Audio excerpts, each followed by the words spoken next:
the 1856 election is going to show Northerners that are concerned about the spread of slavery that you could have a chance to gain control of the presidency and gain control of Congress.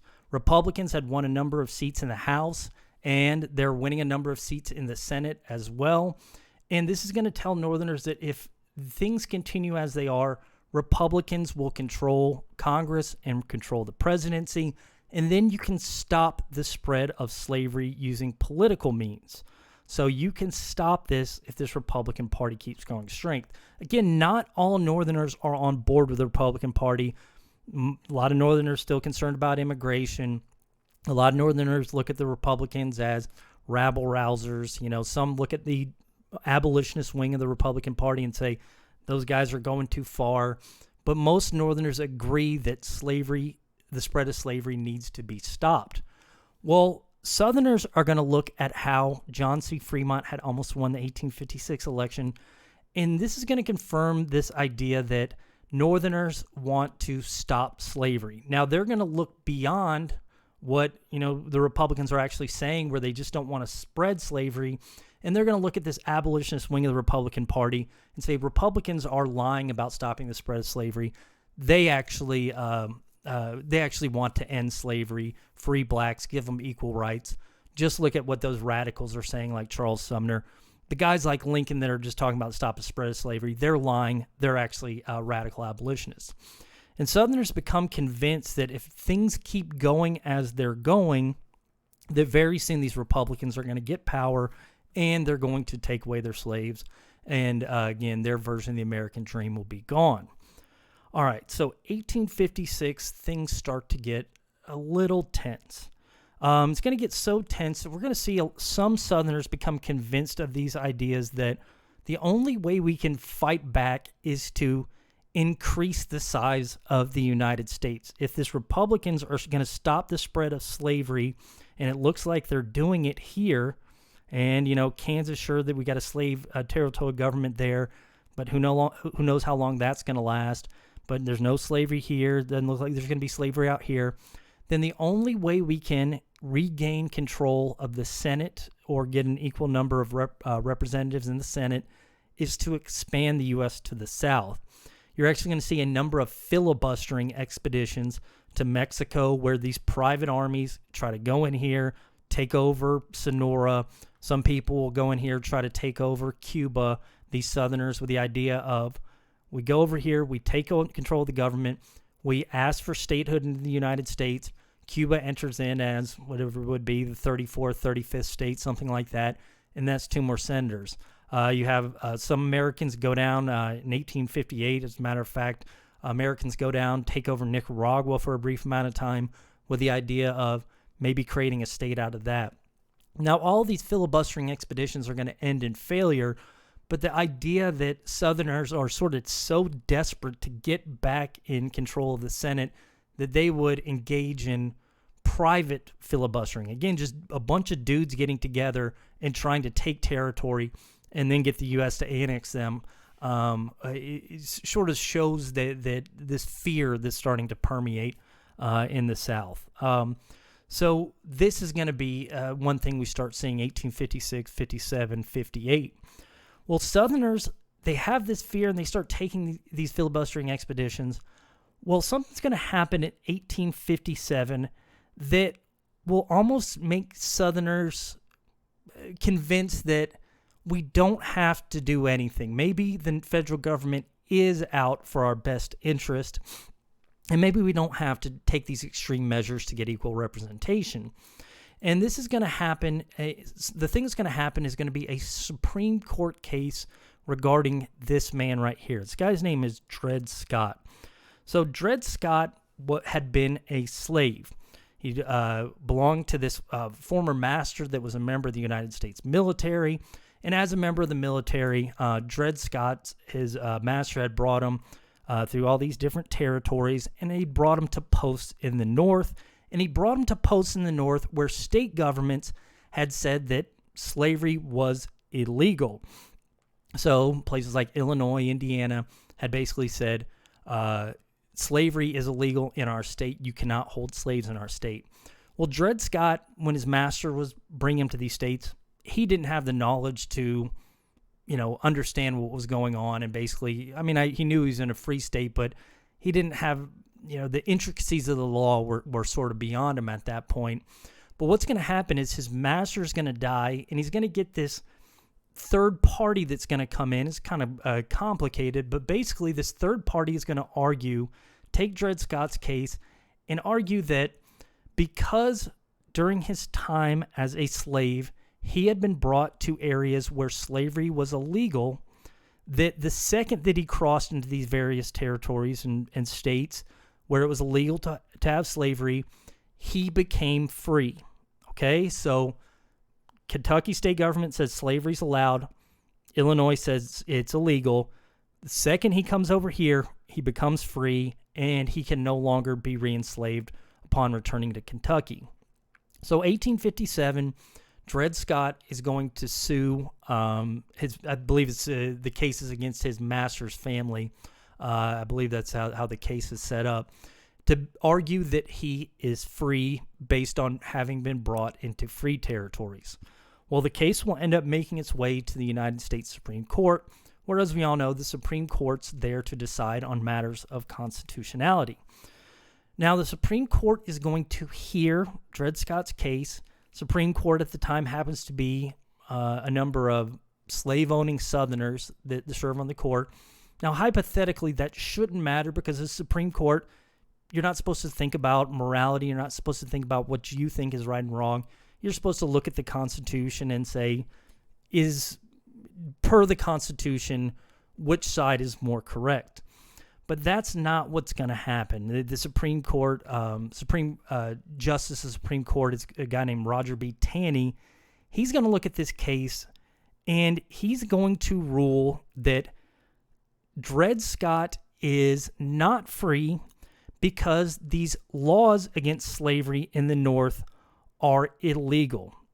Basically, he's going to argue that the Constitution says that the national government's there to protect private property, and because basically being a slave is a contract, you can in Illinois take away somebody's property from another state, and basically Illinois is supposed to recognize this contract from Kentucky, and so you cannot take away a slave just by crossing your state borders.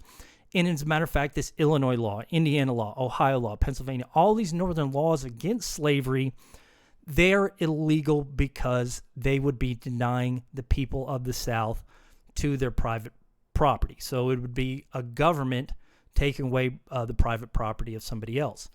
Now, legally, I can understand that argument. It's awful, but you can kind of understand the argument. But Roger B. Taney is he's just garbage. He's terrible because the way he's going to frame it is not based on legal representation. He's going to go further and try to portray it as a morality thing. He's going to say, again, Taney's this slaveholder himself. He's going to say that these laws are unjust because it is the rightful place of the white man to be superior to blacks, and blacks should be subservient and should be in positions like slavery. And it was essentially the intention of the founders for it to be this way. He offers his own sort of spin on this decision. It's just involving itself in issues other than the law. And he basically says that that all of these laws against slavery in the North are invalid owing to the Constitution.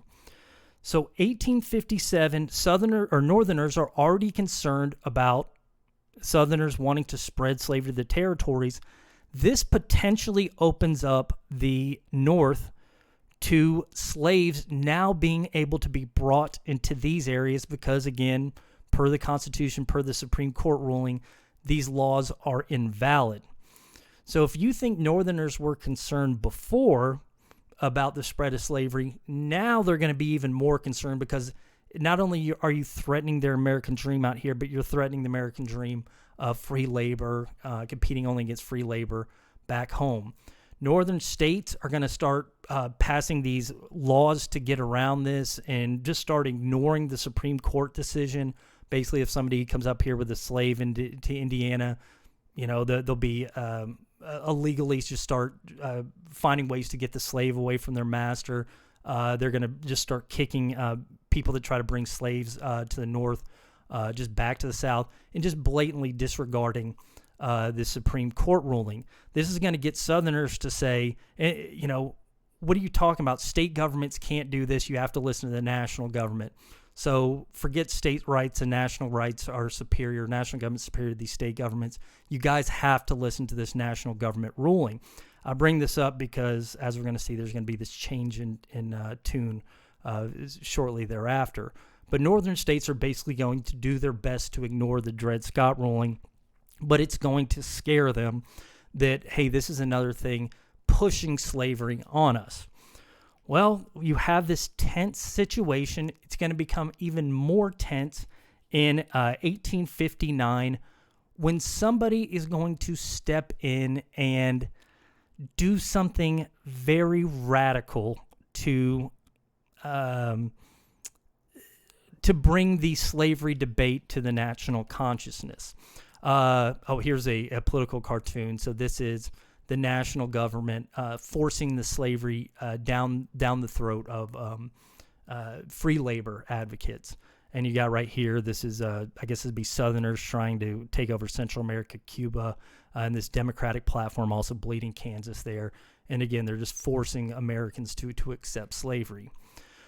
Well, we're going to see this guy right here basically says that this is a failure of the law, and we're going to do something about it.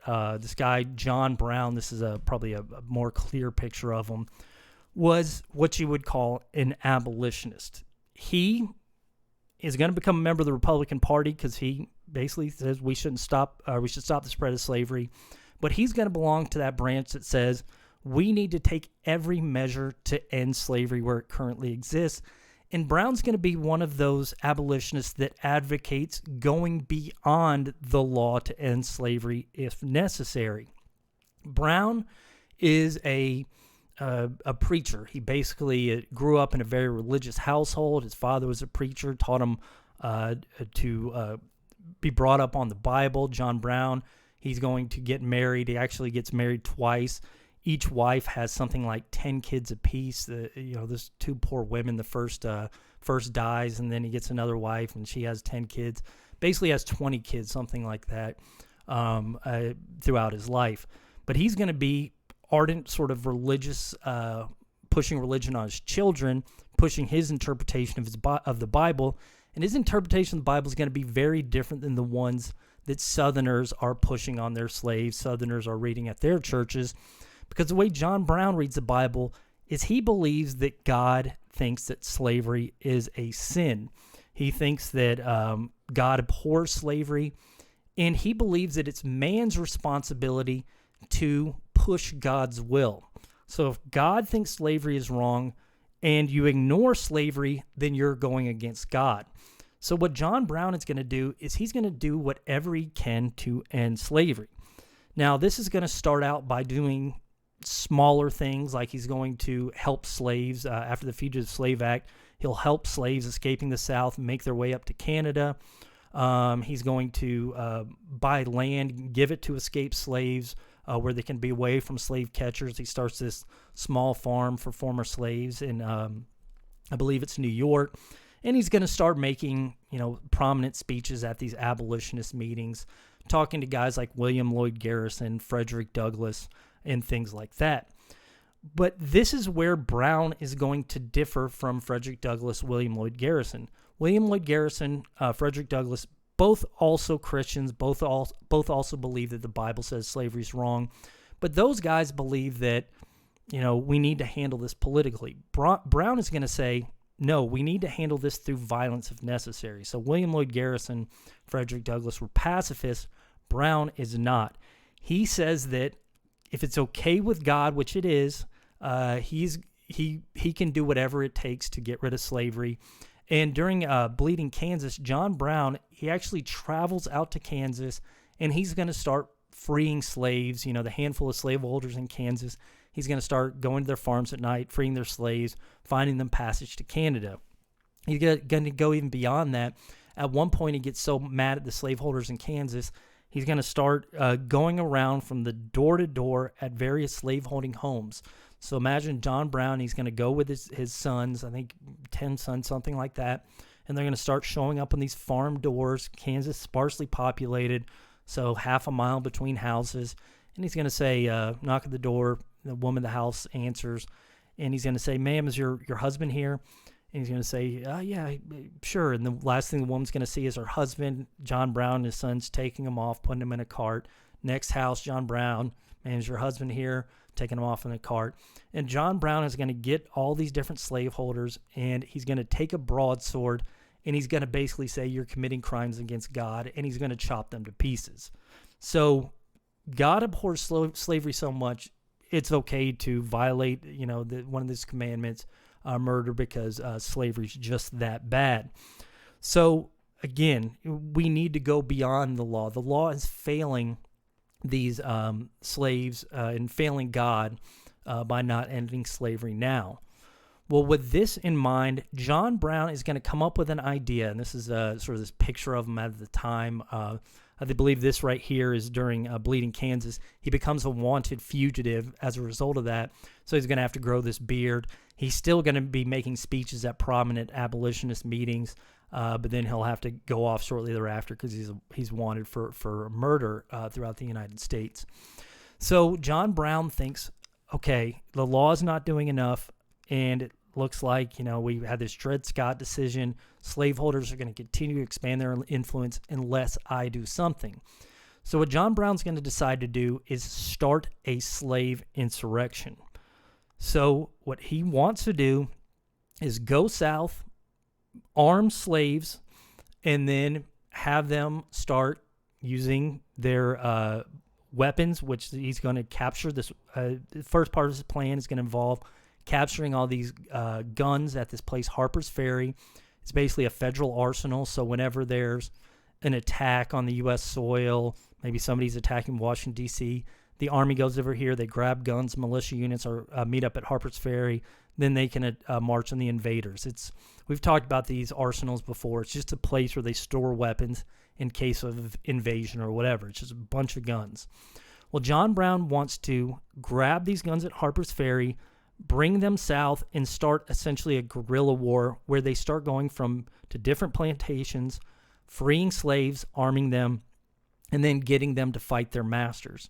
And then the way he thinks is you go here to here, you get some support, you go here to here, and you start growing this massive slave army and leading this guerrilla war until you start having a major army, and this army will start moving through, freeing slaves, and then eventually through fighting masters and the U.S. government, because, basically he's going to see this as insurrection against the U.S. government as well. But eventually you're going to earn freedom through fighting. So the law won't address slavery, so I'm going to address it by starting this guerrilla war. Now, is this a good plan or not? I don't know, but similar things have worked in the past. You had, we'll talk about this later, 1950s, Fidel Castro did something similar in Cuba, went to the poor, started getting their support, eventually took over the government. So maybe there's some belief for it to work, but John Brown, he'll start studying these guerrilla war manuals, and he's going to get a number of followers together to start instituting his plan. So he thinks he's going to start with about 50 people, but he starts going to guys like Frederick Douglass and William Lloyd Garrison, and he says, guys, I'm going to start this. Frederick Douglass says, dude, this isn't the way. I don't think this is going to work. I think you're just going to get yourself killed. I think you're going to get a lot of slaves killed. I don't think this is the way to go about it. So he doesn't get as many supporters as he wants, but he is going to get together about 20 men, a number of his own sons, some former slaves. As a matter of fact, one of his top lieutenants is going to be this former slave that joins his army because he wants to go into Virginia and free his wife and kid, and he hasn't been able to see them. He managed to escape, but his wife and kid didn't. This is his chance to earn them freedom. So John Brown gets this army together. He wants 50 people. He only managed to find 20 by 1859, summer 1859. But he's going to take these 20, thinks this is going to be enough because my numbers are going to grow significantly when I march into the South. They're going to move into this house just north of Harpers Ferry in Maryland, where they train and all these militia tactics all through the summer. And then in October 16th, 1859, the 20 men are going to strike at Harpers Ferry. Again, this is step one. Capture the guns here, distribute them to local slaves, move here into the interior, deep into this slave country, and then start this insurrection. Well, about 100,000 guns stored at Harpers Ferry, so it does make sense that this would be a first target. One bad thing, though, for John Brown is that this is Northern Virginia, not that many slaves here. Virginia, maybe 25% of the population enslaved. Harpers Ferry, even less. So you're not going to find, you're going to find a majority white population here. And as we've talked about, you know, by this point, fear of the Haitian Revolution had led to these drills, and, you know, these anti-slave drills, and whites are going to be armed to the teeth, and out of fear something like this would happen. But again, John Brown doesn't think this is going to matter, because he's going to move in, grab the guns, head to the mountains, and then start his insurrection from there. So gets his 20 men, and on October 16th, 1859, they're going to move into Harpers Ferry. The first thing they're going to do is they realize it's going to take time to get guns, so they need to cut off communication. So they're going to take over the rail bridges into the town. They actually are a night watchman catches them as they're a railroad operator basically catches them as they're taking over the railroad track. They shoot him. Happens to be a free black worker here, and so that's unfortunately for that poor guy. That's the first victim of their raid. But then John Brown and his men are going to move into Harpers Ferry and move to the Federal Arsenal building. I believe this is the arsenal right here, storehouse of 100,000 guns. And they're going to get here. There's only like one guard guarding the building. That's it. I mean, they're going to have some encounters with the local populace, and they're going to see what's happening. But taking the armory itself fairly easily. I think they just take the one guy hostage. Here's a closer look of what it would look like at the time. But they cut off communication outside the town, take the local arsenal. And at that point, it's the middle of the night, October 16th, 1859. John Brown is going to start leaving some of the men to start loading up the carts with these guns, and he's going to go off to surrounding plantations to free these slaves. Goes to one plantation, tells the slaves they're free. Again, a lot of the people here, the concept of this rebellion is something that's foreign to them. They don't know who this guy is. He gives them a gun. They've never used a gun before, but, you know, I guess I got to go along with this guy. John Brown will, move from one plantation to the next. At one point, he's actually going to go to the plantation of George Washington's nephew.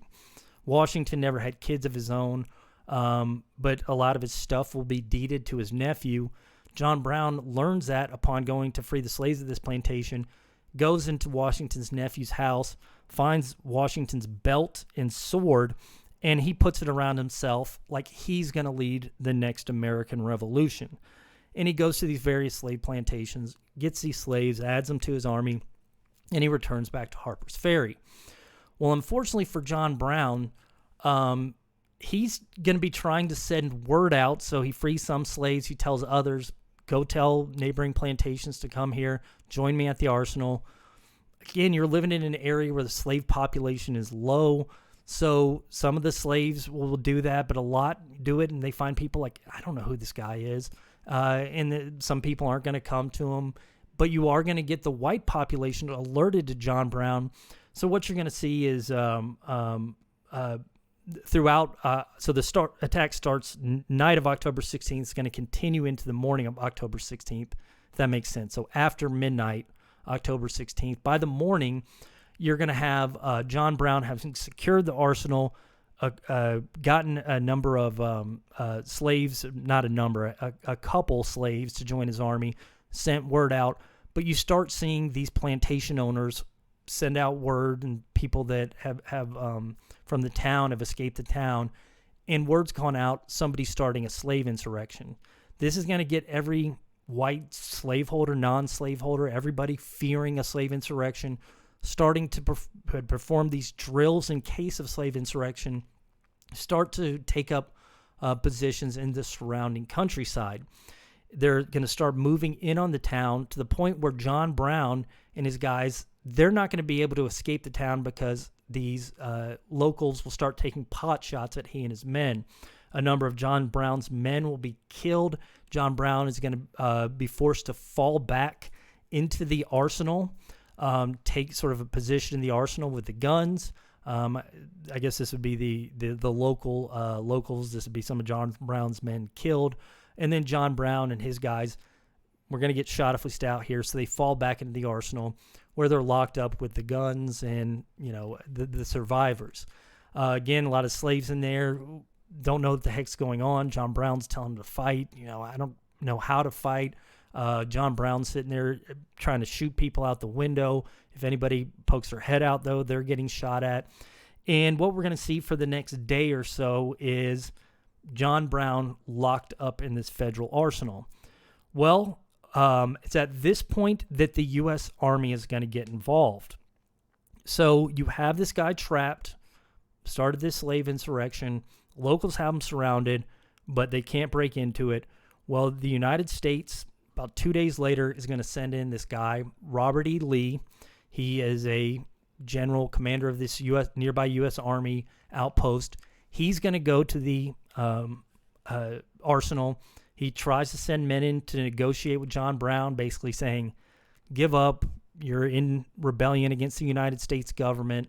You've committed an illegal act, stolen property, you've killed people, kidnapped, and you have to surrender or we're going to break in.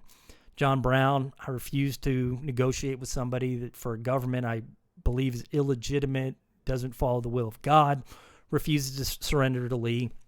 This is going to get Lee to basically arm his soldiers with these battering rams. They're going to break into the arsenal, and John Brown and his men will engage in a firefight with these American soldiers. American soldiers will start shooting at John Brown. John Brown and his men start shooting back at him. They're going to be firing at the soldiers firing back at them. A number of John Brown's men will be killed. Some American soldiers will be shot and killed. Eventually, these soldiers are going to get to John Brown. John Brown will refuse to surrender. He's trying to fire. At one point, however, his gun is going to jam. This is going to allow an American soldier to get to his position, and he's going to bring his sword down on John Brown's head. Now, if the soldier had brought his sword down with a little bit more force, perhaps John Brown just becomes a footnote in history, but he doesn't. The sword penetrates the skin on John Brown's head, but it doesn't go through the skull and hit the brain. So John Brown just gets this horrific wound and basically passes out due to the pain in the wound, allowing him to be captured. Well, the government will throw him in a local jail where for the next couple days he's going to be tended to while they put together a court. Well, the state of Virginia is going to try John Brown on a variety of charges: insurrection, murder, destruction of property. And after about 6 days before John Brown can be fully healed, Virginia will put on this trial. Now, some people tell the state of Virginia, dude, don't put this guy on trial. If you do, he's going to become a martyr. Throw him in an insane asylum. Say he's crazy and just let's get over this thing. But the state of Virginia basically says we've got to set an example. We don't want these abolitionists coming down and doing this all the time. So we want to put this guy on trial, and we want it to be done quickly so as not to make this a media circus. So John Brown, while he's still recovering from his injury, he gets thrown on trial. He doesn't have a lawyer to defend him. Virginia tries to appoint a lawyer. People say, I quit. I'm not going to defend this guy. I'm not going to defend this insurrectionist, this anti-slavery abolitionist. I'm not going to defend him. Eventually, John Brown is going to get to the point where he's going to say, I'm going to try to represent myself. I think he has like some co-counsel or something, but he's going to decide to speak on his own behalf. Although he's not going to be able to do so. He has a co-counsel to basically help him because he's so injured that he can barely make put two words together. All right, so John Brown gets there, and they bring up witness after witness. Yes, he freed my slaves. Yes, I saw his men shoot this person. Yes, I see this. And John Brown can't really defend himself again because he's in this horrific position. Well, John Brown, after this short trial, eventually the judge is going to call on the jury to make a determination. The jury's going to determine he's guilty on these charges. Well, John Brown, after the judge says you've been found guilty by your jury of your peers, I'm sentencing you to death. Do you have anything to say for yourself? Well, John Brown did this, says, and he's basically, his head's on the desk the whole time, or he's laying down in this cot. He's going to stand up or sit up just for a second, and he's going to say, now, if it is deemed necessary that I should forfeit my life for the furtherance of the ends of justice and mingle my blood further with the blood of my children and with the blood of millions in this slave country whose rights are disregarded by wicked, cruel, and unjust enactments, I submit, so let it be done. So if I got to give up my life, fine. I don't care, because you're a horrible slave country.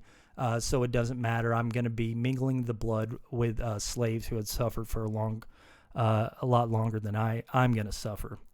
Now, again, some people are going to encourage that the execution be carried out immediately, but basically the execution will be set for a month later. So the trial's done by mid-November, I think off the top of my head, mid-November. But the execution's not going to be set till early December. This is going to give John Brown about a month to recover from his injury, and during this time, the press is going to go to speak with him. So he's going to get these daily visitors. Some of it's going to be Southern newspapers, like, why are you such a jerk? Why are you trying to upset our happy slaves, this type of thing. But a lot is going to be these Northern newspapers where the readers are people that are against slavery, but they're just against the spread of slavery. Well, when these Northern newspapers talk to John Brown, they're going to hear his ideas. His ideas like, if you don't do something to end slavery, you're complicit with it. God, basically, the Christian God, determines that you have a responsibility to end slavery. They ask him things like, would you allow one of your daughters to marry a black person? He said, yeah, that's fine. What do I care? These are human beings. And as human beings, it's other human beings' responsibility to ensure they have a chance of success. And his sort of abolitionist message will spread throughout the North. This is going to be the first a lot of Northerners have heard of this idea. Again, Northerners don't like slavery because they don't want to compete with it, but a lot hadn't viewed it as a moral wrong. Again, some, had read the Uncle Tom's Cabin, that type of thing. But this is going to really permeate with a lot of Northerners. So what we're going to see is Northerners will start to be won over to these ideas, and some are going to look at the fact that John Brown's trial was conducted so quickly and when he was half dead, basically, and say, this is just another example of Southerners sort of rushing things to meet the ends of slavery. At the same time, Southerners are going to look at John Brown and they're going to hear what he's saying, freeing slaves immediately. And they're going to say, well, this is exactly like all Northerners. All Northerners want to do this. This is just one guy that actually stood up and did it. So you're going to see the South read into John Brown. This is an example of the North. And Northerners are going to look at it and say, this is another example of Southerners rushing and sort of bending the political system to meet their ends. Well, eventually, John Brown, December 2nd, 1859, will be led to the gallows where he's going to be hanged. They don't want to make a big spectacle of it. So what they're going to do is they're going to hang him, and the only people that are going to witness it are members of the U.S. Army.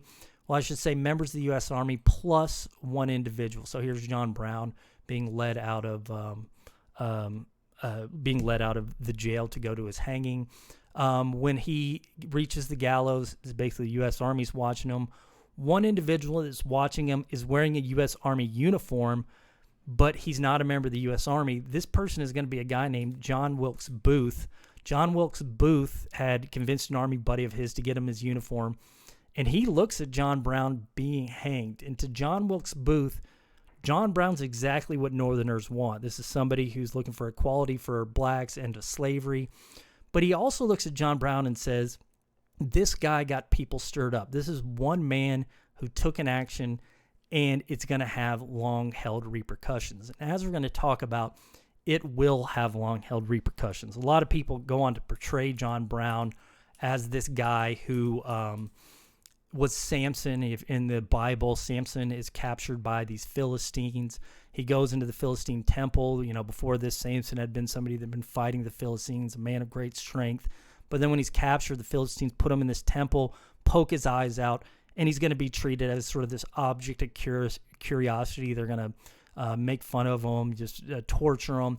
Well, what Samson ends up doing is he's chained up to these pillars. He's going to use his strength to rip down these pillars and bring the temple down on the Philistines.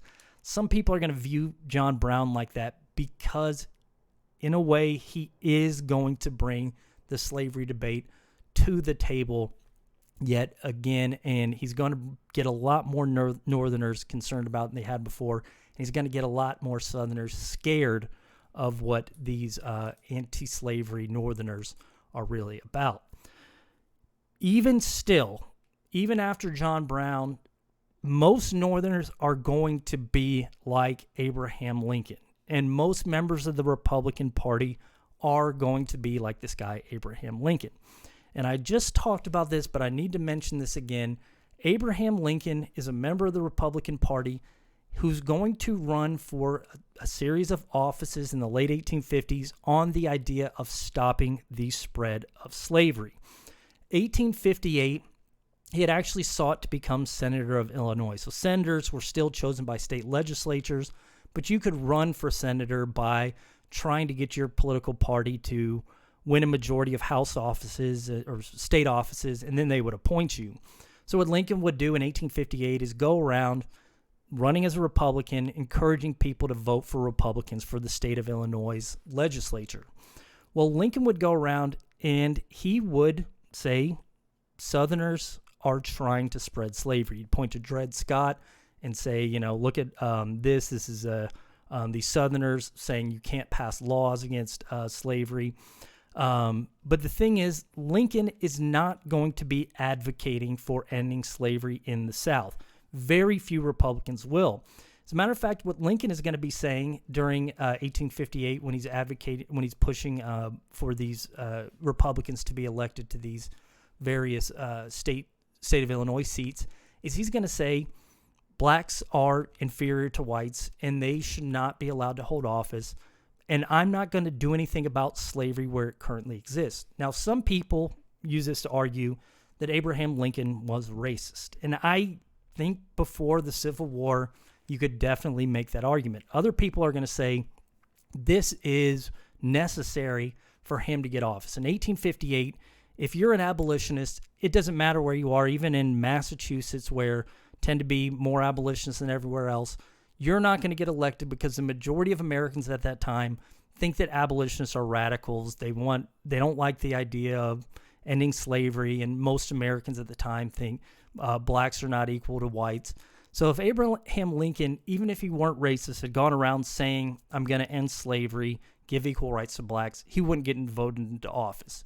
So what he's going to say is, I want to get into office, and I want Republicans to get into office because we need to do something about the spread of slavery. He's going to portray Southerners as being beholden to this slave power. It's almost like a conspiracy where Southerners are being ruled by this handful of slaveholders, which there is a lot of truth to that. And he's going to go around and he's going to say, if you elect Republicans and they appoint me to the Senate, I'm going to do everything to stop this. I'm not going to end slavery where it currently exists. I'm not radical. I'm not going to give blacks equal rights, but I am going to make it to where you don't have to compete with slave labor here in Illinois or in the Western Territories. Well, in 1858, when he's advocating this, he's going to be running essentially against this guy, Stephen Douglas. Again, senators are appointed.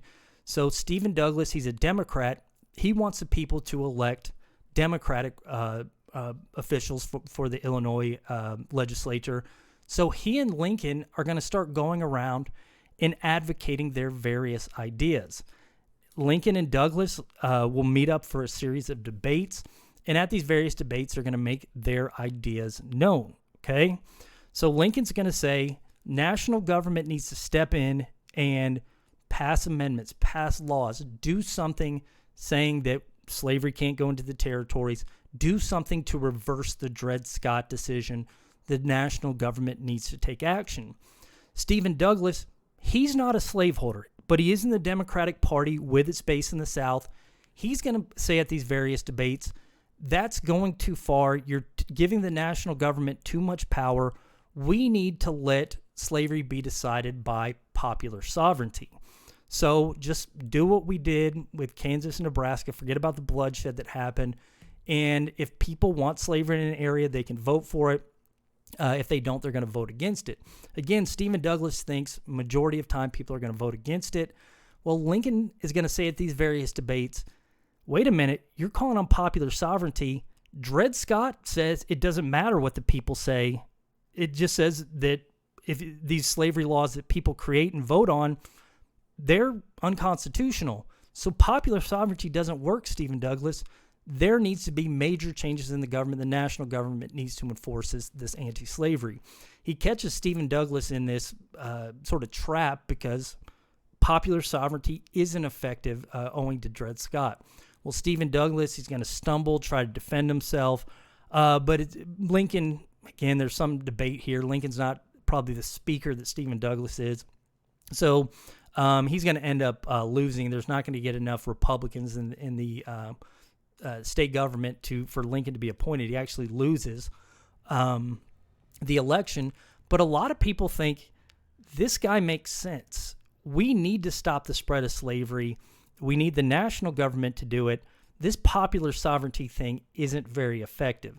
As a matter of fact, Lincoln is going to get so many votes in these, or so much support and so much publicity owing to these debates with Stephen Douglas that even though he doesn't win the Senate seat, he's going to become the prominent figure in the Republican Party, and he's going to become a national symbol for Northerners who say we need to step in and do something. The national government needs to step in and do something.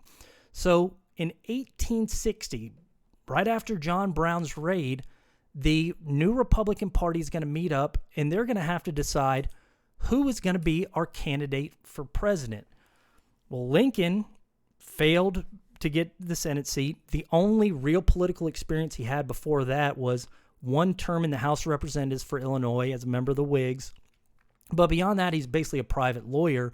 But he'd gotten so much attention for sort of trapping Stephen Douglas and advocating for national government intervention in stopping the spread of slavery that the Republican Party is going to say, I think we should choose him. They're also going to say they think should choose him because the guy is incredibly smart. He's, maybe not the speaker of Stephen Douglas, but Stephen Douglas is probably one of the best speakers in American history. But his ideas and his words are just so well calculated that that this guy would make a good candidate for president.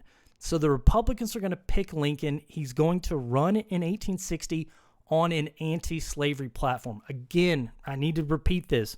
Not going to say anything about ending slavery in the South. Just we need the national government to stop the spread of slavery. Get rid of Dred Scott decision somehow, whether that be a constitutional amendment, and make sure there's no slavery in the territories. I'm not going to touch it in Texas, South Carolina, Georgia, places where it currently exists. I'm going to keep it where it is. And Lincoln basically thought, this is what he thought, that if you keep slavery trapped, you don't allow it to expand, it's going to eventually die out. Now, he thinks it's going to take a while to die out. He actually thought it would take 100 years for slavery to end. But, that's going to be his thing. He thinks slavery's wrong, but his main thing is he doesn't want to end it where it currently exists. Northerners don't want to compete with it. So Lincoln is going to run on this anti-slavery platform. He's also going to throw in some, if I get in, I'm going to do things to support Northern business and Northern industry, and that's going to be what he's going to run on. Democrats are going to be confused on who to run for or who to make their candidate. So again, the Democratic Party is facing an identity crisis. They don't know what they are as a party, but a lot more people are saying, if this Lincoln guy is talking about using the national government as a platform to prevent the spread of slavery, then we need to counter by making our platform of our party less national government interference in what states do and say, which again kind of runs counter to what they were saying after Dred Scott.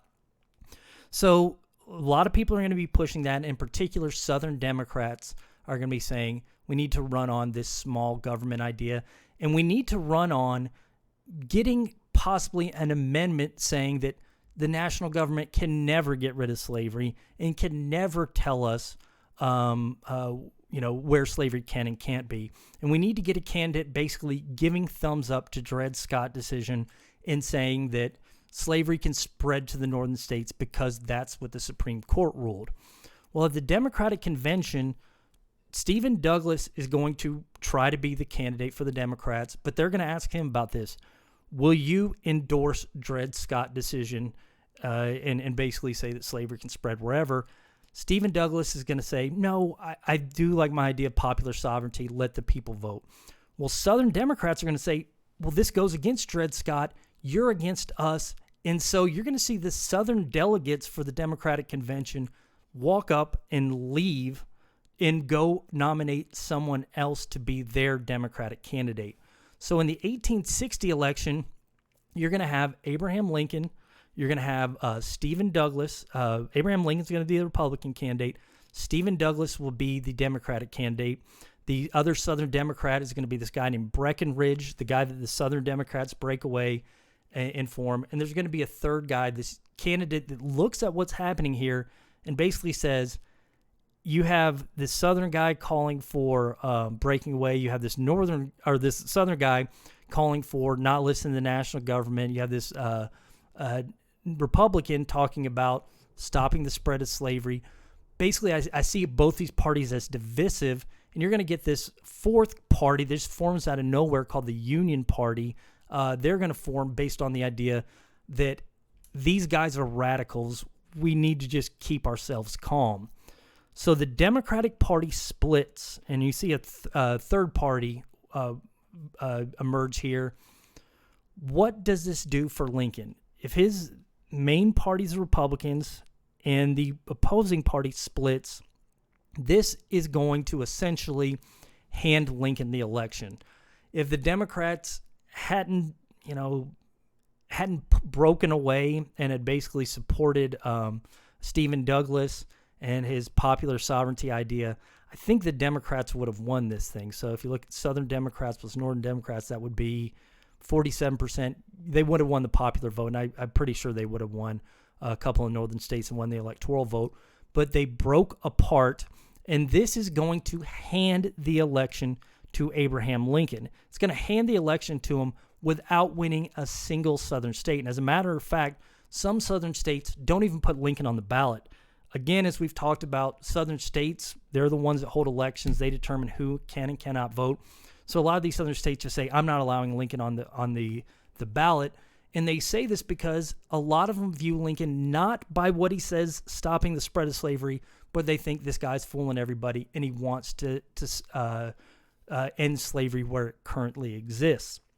So the results of this election is that Abraham Lincoln only wins 40% of the popular vote, but by winning all the North, and by this point Oregon had come in as a state, he wins the majority of the electoral votes, so he is going to take over the presidency of the United States. Well, when this happens, Southerners are upset. They're scared. Again, they don't view Lincoln as, they view Lincoln as lying.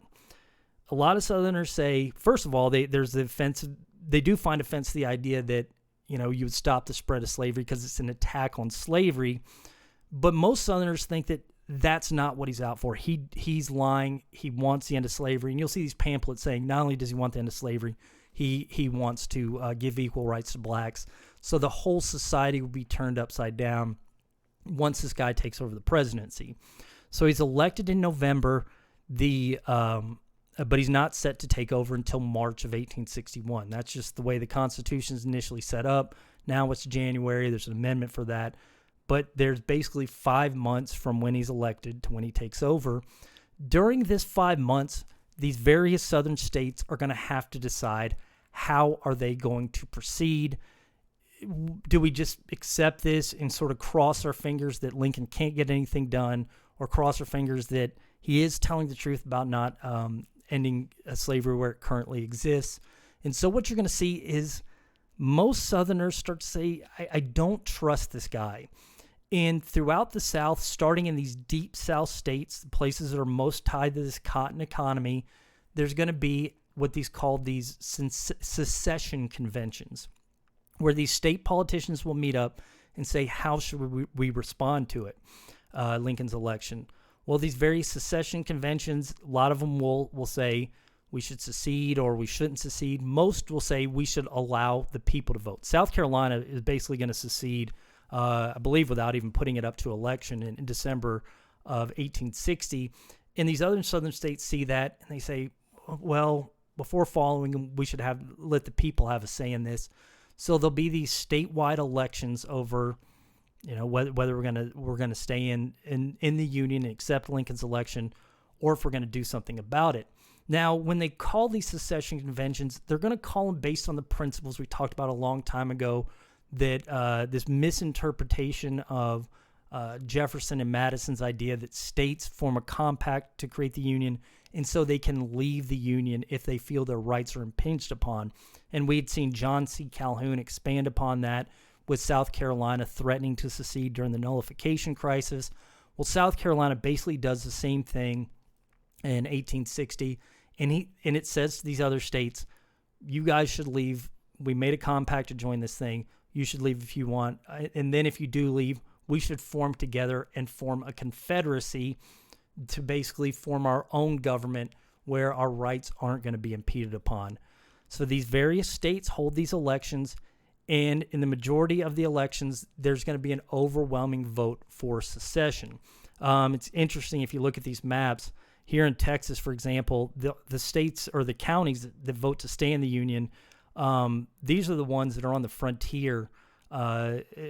This one right here, you have these Plains Indians in this area would move into these regions and attack. Down here, same thing as well. Also, some German citizens here that are against slavery and just moved to this area.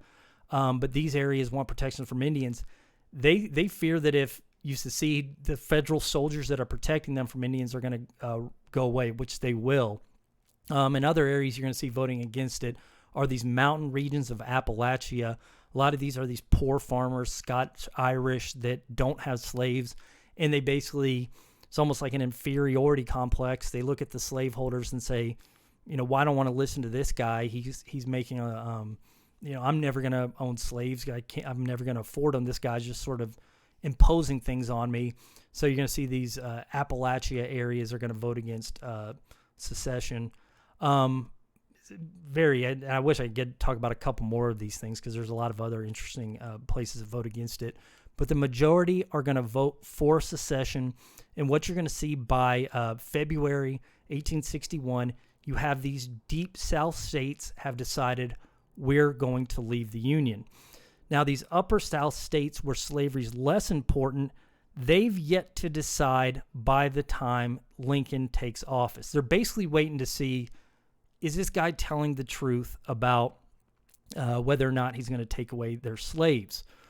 Well, you would think that the president James Buchanan would take this time between Lincoln's election to do something about this. He basically twiddles his thumbs watching these states secede. So when Lincoln gets into office in March 1861, he has a number of southern states secede, but not all of these southern states secede. So what Lincoln is going to decide is, I've got to take action now to get these states back in, and I've got to sort of force these guys to make a decision on whether they're going to stay or they're going to go. So what Lincoln will do is, again, he's kind of in a precarious position because he's surrounded by slave states. Maryland is a slave state. Virginia's a slave state. And so Lincoln will, if things go poorly, Washington, D.C. will be surrounded by the Confederacy. So he's going to decide that what he'll do is call up the military. So he gets in March 1861, and he's going to say, I need, 60,000 soldiers, I believe is what he calls for initially.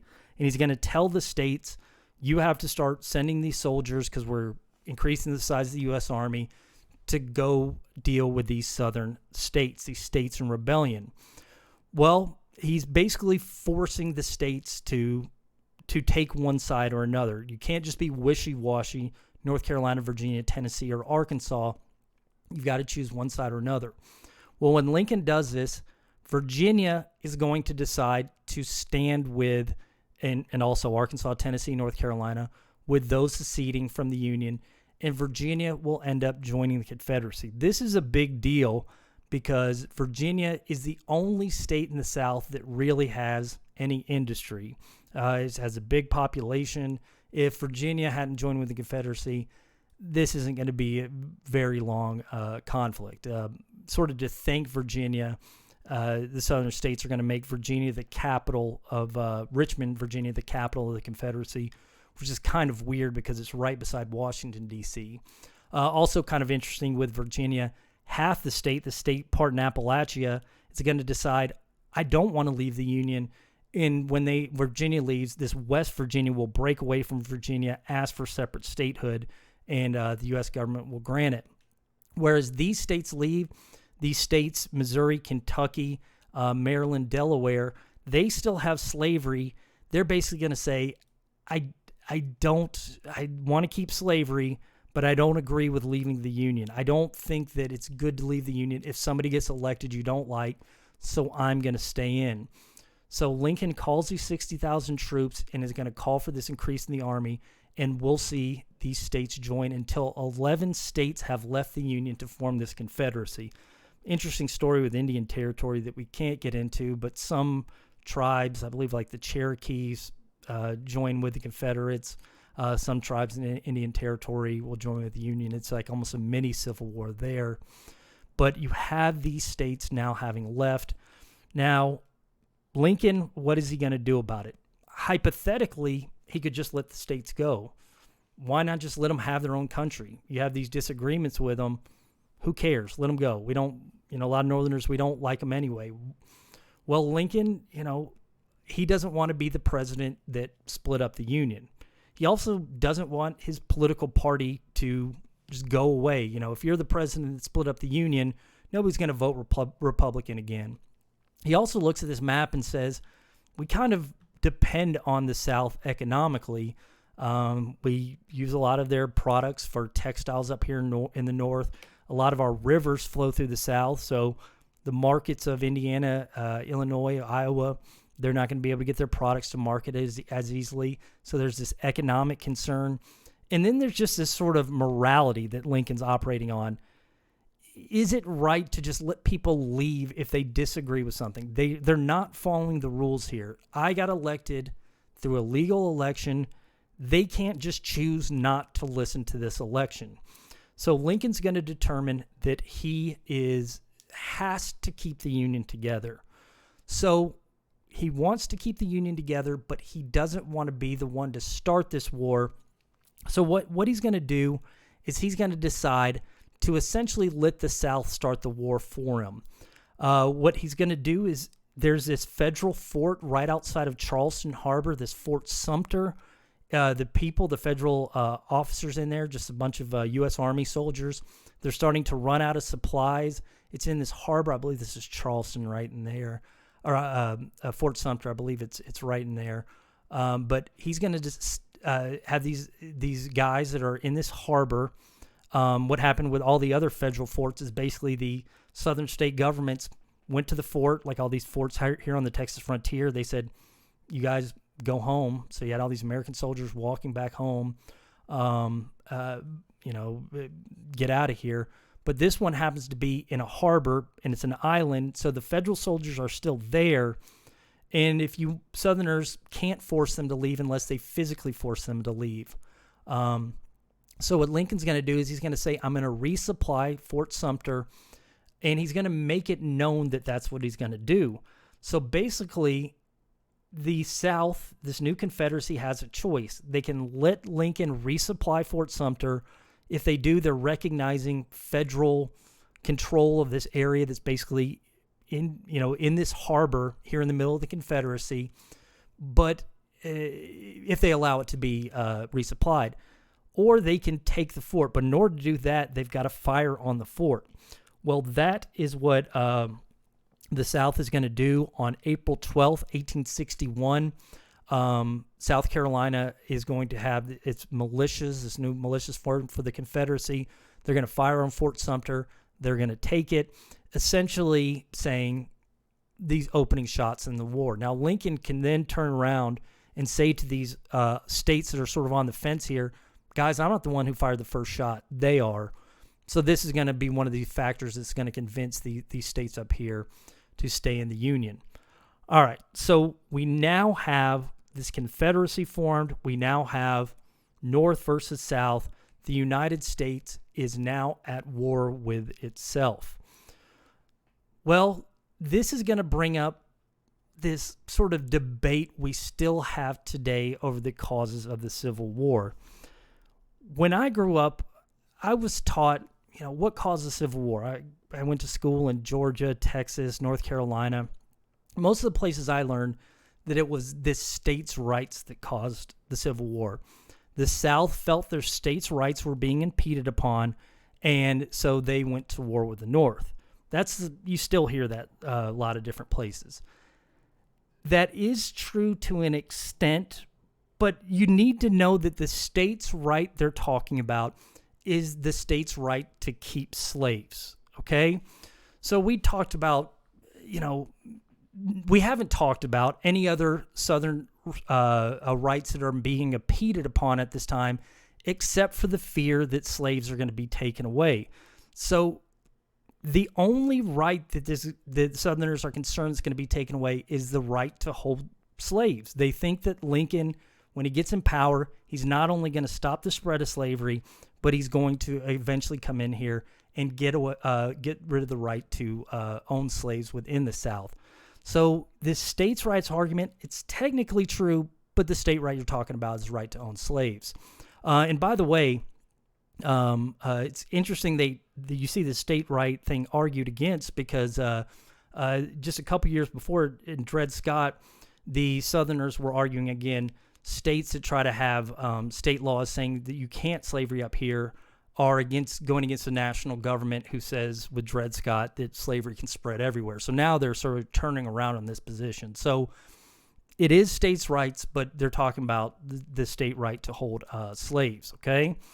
Another thing that you'll sometimes hear is that this is more about the tariff on incoming goods than slavery. You'll see some argument arguing that. There is discontent in the South over the tariff. So we've talked about this since Hamilton. The United States has had this tariff on incoming manufactured goods when they come from England, when they come from France or whatever. U.S. government collects a percentage of what they're going to sell for, and that means that the goods coming in are going to be expensive. Northerners like the tariff because it promotes people buying from the United States, which promotes Northern manufacturing. Southerners don't like it because it just means goods cost more. So instead of buying the cheaper English good or good for Britain, I now have to pay this tariff, which makes it a lot more expensive. I'm not seeing a benefit from it because I'm not industrializing. So Southerners don't like the tariff. That's true. But two things with that. Why isn't the South benefiting from the tariff? Why aren't they industrializing?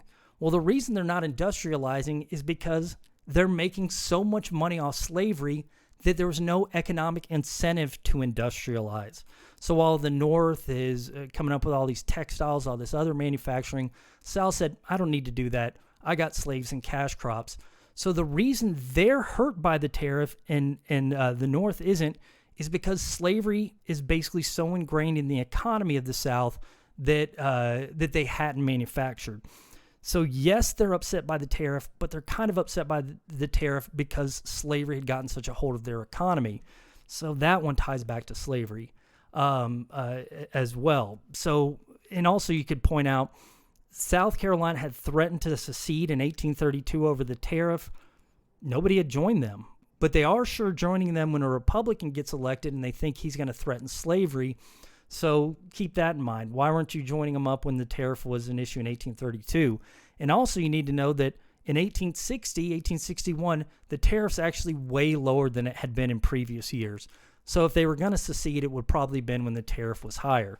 So tariff, sure, it's a little thing, but it's not something compared to slavery.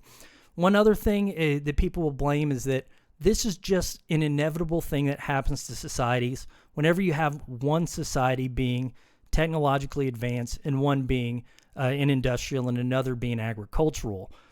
Again, you could make that argument, but why has the North done industry? We just talked about it. In the South not done industry, it's because the South has become so dependent on slavery that they don't need to industrialize. So yes, you have this difference, but that's tied to slavery as well. So states' rights, sure, you can argue it, but you're talking about the state right to slavery. The tariff, sure, but why is the tariff a big deal? Because one part of the country is industrializing, the other isn't because slavery. Sure, you're right, agriculture versus industrial society, yes, but the reason that one part of the U.S. is industrializing where the other isn't is because of slavery. So the key root to the Civil War is slavery. If you're taught different, you're wrong. You're wrong. I mean, you don't have to break it down to one word. You know, it is a little bit more complicated than that, but it's also not. It really does break down to slavery. All right, so that is the cause of the Civil War. Now, I should point out before we end this thing that that's not why everybody is going to fight the Civil War. As a matter of fact, we're going to see a lot of Southerners start joining up that don't own slaves. Now, you can argue with logic that a lot of the people that are joining here are joining because one day they want to own slaves, or they are probably leasing or renting slaves, and that will be true. And you can also argue that a lot of these non-slave holders, their dream is to one day own slaves, and this is going, if the North comes in and ends slavery, which they fear it's going to do, then that will get rid of their dream. But you can also argue that a lot of these Southerners are going to be fighting this thing because they're getting this message from these politicians and media, these slaveholders, that are going to be telling them that that their rights are being impeded upon. So a lot of the non-slaveholding Southerners, they're not fighting necessarily for slavery. They're fighting because they've been fed this information that says the North is disregarding your rights. And a lot of these guys are going to be fighting because they want to defend their country. Again, a lot of people in the United States view their state government as more important than the national government. And when Lincoln starts calling up soldiers, somebody from Virginia, maybe non-slaveholder, doesn't care one way or another, he just hears that these northern armies are going to be moving in, doesn't want his sister, his wife, something like that, to be in the face of these northern armies. He hears these politicians saying the North is going to be these barbarians that are going to take everything. So he joins up to defend his family. So some Southerners, a good chunk of Southerners, they're not fighting for slavery, even though that's the war, what the war is about. If you can keep that clear in your mind, it doesn't have to be what the majority of soldiers are fighting for. If the guy's in power, it's really what's about to them. To Northerners, why are they fighting? They're not fighting to end slavery, all right? By 1861, most Northerners are viewing slavery as wrong, but still by 1861, most Northerners don't care if slavery continues on in the South. They just say, we don't want to compete against slave labor, and these Southerners are breaking the rules. First, they tried to break rules to expand slavery, and now they're breaking the rules because they're not happy with this election. So we're fighting to, push back against these sort of brat Southerners or whatever. We're not fighting to free slaves. We're not fighting to give blacks equality or anything like that. We're fighting to, end these secessionists or get back at these guys for breaking the rules, to preserve the Union. This United States has existed for a long time. We don't want to let these guys get away with breaking it up. So again, Northerners and Southerners are going to be fighting for their own personal reasons, but again, the main overall arching thing, the main thing that the Civil War about really is slavery.